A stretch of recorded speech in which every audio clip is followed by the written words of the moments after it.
ನಿಗೂಢ ವ್ಯಕ್ತಿಗೆ ರತನ್ ಟಾಟಾ ವಿಲ್ 500 ಕೋಟಿ ರೂಪಾಯಿ ಕೊಟ್ಟರೆ ರತನ್ ಟಾಟಾ. ಟಾಟಾ ಗ್ರೂಪ್ನ ಅಧ್ಯಕ್ಷರಾಗಿದ್ದ ದಿವಂಗತ ರತನ್ ಟಾಟಾ ಕಳೆದ ವರ್ಷ ಡಿಸೆಂಬರ್ 28ರಂದು ನಿಧನರಾದರು.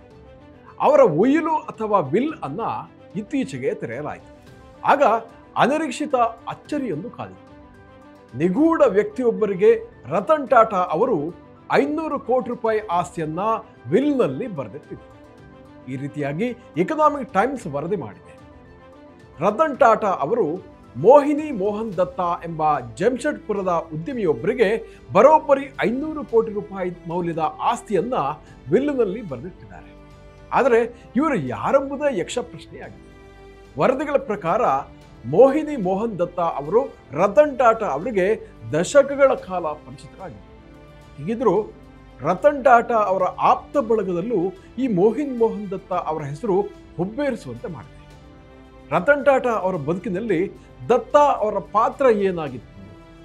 ಭಾರತದ ಪ್ರತಿಷ್ಠಿತ ಉದ್ಯಮಿ ಆಸ್ತಿಯಲ್ಲಿ ಈ ವ್ಯಕ್ತಿಗೆ ಪಾಲು ಸಿಕ್ಕಿದ್ದು ಹೇಗೆ? ಈ ಎಲ್ಲ ಪ್ರಶ್ನೆಗಳು ಈಗ ಕಾಡ್ತಾ ಇದೆ. ಮೋಹನ್ ದತ್ತಾ ಅವರಿಗೆ ರತನ್ ಟಾಟಾ ಅವರ ಭೇಟಿ ಮತ್ತು ಫ್ರೆಂಡ್ಶಿಪ್ ಹೇಗಾಯಿತು? ದತ್ತಾ ಅವರಿಗೆ ಈಗ 74 ವರ್ಷ ವಯಸ್ಸು. ರತನ್ ಟಾಟಾ ಅವರು ಜಮ್ಶೆಡ್ಪುರದಲ್ಲಿ ದತ್ತಾ ಅವರನ್ನ ಭೇಟಿಯಾಗಿದ್ದರು. 1960ರಲ್ಲಿ ರತನ್ ಟಾಟಾ 24 ವರ್ಷದ ಯುವಕನಾಗಿದ್ದಾಗಲೇ ದತ್ತಾ ಅವರ ಪರಿಚಯ ಆಗಿತ್ತು. ಜಮ್ಶೆಡ್ಪುರದ ಡೀಲರ್ಸ್ ಹಾಸ್ಟೆಲ್ ಹೋಟೆಲ್ನಲ್ಲಿ ಇವರಿಬ್ಬರ ಭೇಟಿಯಾಗಿತ್ತು ಅಂತ ವರದಿಯಾಗಿದೆ. ಕಳೆದ ವರ್ಷ ದತ್ತಾ ಅವರ ಒಂದು ಸಮಾರಂಭದಲ್ಲಿ ಕೂಡ ಎಂದು ಹೇಳಿದರು. ಮೋಹಿನ್ ದತ್ತಾ ಅವರು ತಮ್ಮದೇ ಸ್ಟಾಲಿಯನ್ ಟ್ರಾವೆಲ್ ಎಂಬ ಏಜೆನ್ಸಿಯನ್ನು ಆರಂಭಿಸೋದಕ್ಕೆ ಮುನ್ನ ತಾಜ್ ಗ್ರೂಪ್ ಹೋಟೆಲ್ಸ್ನಲ್ಲಿ ಸೇವೆ ಸಲ್ಲಿಸಿದರು. ಅವರ ಟ್ರಾವೆಲ್ಸ್ ಏಜೆನ್ಸಿಯು ಬಳಿಕ ತಾಜ್ ಸರ್ವಿಸ್ನಲ್ಲಿ ವಿಲೀನ ಆಗುತ್ತೆ. ಟಾಟಾ ಕ್ಯಾಪಿಟಲ್ ಮತ್ತು ಕಂಪನಿಗಳಲ್ಲಿ ದತ್ತಾ ಅವರಿಗೂ ಸಾಕಷ್ಟು ಷೇರುಗಳಿವೆ. ದತ್ತಾ ಅವರ ಮಗಳು ಕೂಡ ಟಾಟಾ ಟ್ರಸ್ಟ್ನಲ್ಲಿ 16 ವರ್ಷ ಕೆಲಸವನ್ನು ಮಾಡಿದರು. ತಾಜ್ ಹೋಟೆಲ್ನಲ್ಲಿ ಅವರು ಕರಿಯರನ್ನು ಶುರು ಮಾಡಿದರು. 2024ರ ಡಿಸೆಂಬರ್ನಲ್ಲಿ ಮುಂಬೈನಲ್ಲಿ ರತನ್ ಟಾಟಾ ಅವರ ಜನ್ಮ ದಿನಾಚರಣೆ ಸಮಾರಂಭಕ್ಕೆ ಕೂಡ ದತ್ತಾ ಅವರಿಗೆ ಅತಿಥಿಯಾಗಿ ಆಹ್ವಾನ ಕೊಡಲಾಗಿತ್ತು. ರತನ್ ಟಾಟಾ ಅವರು ತಮ್ಮ ಬಹುತೇಕ ಎಲ್ಲ ವೈಯಕ್ತಿಕ ಸಂಪತ್ತನ್ನ ಸಮಾಜ ಸೇವೆಯ ಕಾರ್ಯಕ್ರಮಗಳಿಗೆ ಧಾರೆ ಎರೆದಿದ್ದಾರೆ. ಕೆಲವು ಭಾಗಗಳನ್ನ ತಮ್ಮ ಮಲ ಸೋದರಿಯರಿಗೆ ನೀಡಿದ್ದಾರೆ. ಅವರು ಕೂಡ ರತನ್ ಟಾಟಾ ಕೊಟ್ಟಿರುವ ಆಸ್ತಿಯನ್ನ ಚಾರಿಟಿಗಳಿಗೆ ನೀಡುವ ಇಂಗಿತವನ್ನು ಆ ಸೋದರಿಯರು ವ್ಯಕ್ತಪಡಿಸಿದ್ದಾರೆ.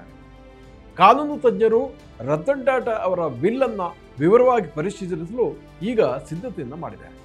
ಆದರೆ ಒಂದು ವಿಷಯವಂತೂ ಸ್ಪಷ್ಟ, ಮೋಹನ್ ದತ್ತಾ ಅವರು ಈಗ ರತನ್ ಟಾಟಾ ಅವರ ಬದುಕಿನ ಅಧ್ಯಾಯದಲ್ಲಿ ತೆರೆಮರೆಯಲ್ಲಿ ಉಳಿದಿಲ್ಲ. ಹಾಗಾದ್ರೆ ರತನ್ ಟಾಟಾ ವಿಲ್ನಲ್ಲಿ ಏನಿತ್ತು? ರತನ್ ಟಾಟಾ ಅವರ ನಿಧನದ 2 ವಾರಗಳ ಬಳಿಕ ವಿಲನ್ನು ತೆರೆಯಲಾಯಿತು. ಅವರು ತಮ್ಮ ವೈಯಕ್ತಿಕ ಆಸ್ತಿಯನ್ನ ಹಲವು ಫಲಾನುಭವಿಗಳಿಗೆ ಹಂಚಿದ್ದರು. ತಮ್ಮ ಮಲ ಸಹೋದರಿಯರು, ಮನೆಯ ನಿಷ್ಠಾವಂತ ಸಿಬ್ಬಂದಿ, ಆಪ್ತ ಸಹಾಯಕ ಶಂತನು ನಾಯ್ಡು ಅವರಿಗೆ ಸಂಪತ್ತನ್ನು ಹಂಚಿದರು. ಟಾಟಾ ಸನ್ಸ್ನಲ್ಲಿದ್ದ ಅವರ ಷೇರುಗಳನ್ನು ರತನ್ ಟಾಟಾ ಎಂಡೋಮೆಂಟ್ ಟ್ರಸ್ಟ್ಗೆ ವರ್ಗಾಯಿಸಲಾಗಿತ್ತು.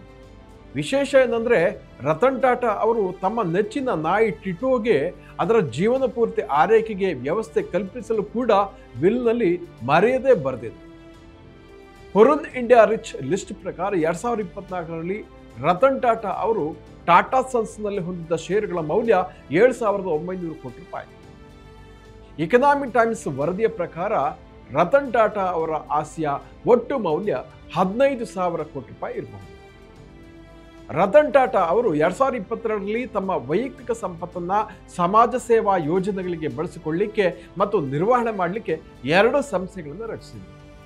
ಅವುಗಳು ಯಾವುದಪ್ಪ ಅಂತಂದ್ರೆ RTEF ಮತ್ತು ರತನ್ ಟಾಟಾ ಎಂಡೋಮೆಂಟ್ ಟ್ರಸ್ಟ್. ರತನ್ ಟಾಟಾ ಅವರ ವಿಲ್ನಲ್ಲಿ ಅವರ ಮಲ ಸಹೋದರ ನೋಯಲ್ ಟಾಟಾ ಮತ್ತು ಅವರ ಮಕ್ಕಳ ಹೆಸರಿಲ್ಲ. ರತನ್ ಟಾಟಾ ಅವರ ಕಿರಿಯ ಸೋದರ ಜಿಮ್ಮಿ ಟಾಟಾ ಅವರಿಗೆ 50 ಕೋಟಿ ರೂಪಾಯಿ ಆಸ್ತಿ ಮಂಜೂರಾಗಿದೆ. ಈ ಹಿನ್ನೆಲೆಯಲ್ಲಿ ಕಾನೂನು ತಜ್ಞರ ನೆರವಿನಲ್ಲಿ ರತನ್ ಟಾಟಾ ಅವರ ವಿಲ್ ಪ್ರಕಾರ ಅವರ ಆಸ್ತಿಯನ್ನ ಹಂಚಿಕೆ ಮಾಡುವಂತಹ ನಿರೀಕ್ಷೆ ಈಗ ಇದೆ. ವೀಕ್ಷಕರೇ, ಇಂತಹ ಮತ್ತಷ್ಟು ಉಪಯುಕ್ತ ವಿಡಿಯೋಗಳಿಗೋಸ್ಕರ ವಿಶ್ವವಾಣಿ ಮನಿ ಯೂಟ್ಯೂಬ್ ಚಾನಲ್ ಅನ್ನು ವೀಕ್ಷಿಸಿ ಹಾಗೂ ಸಬ್ಸ್ಕ್ರೈಬ್ ಮಾಡಿ. ವಂದನೆಗಳು.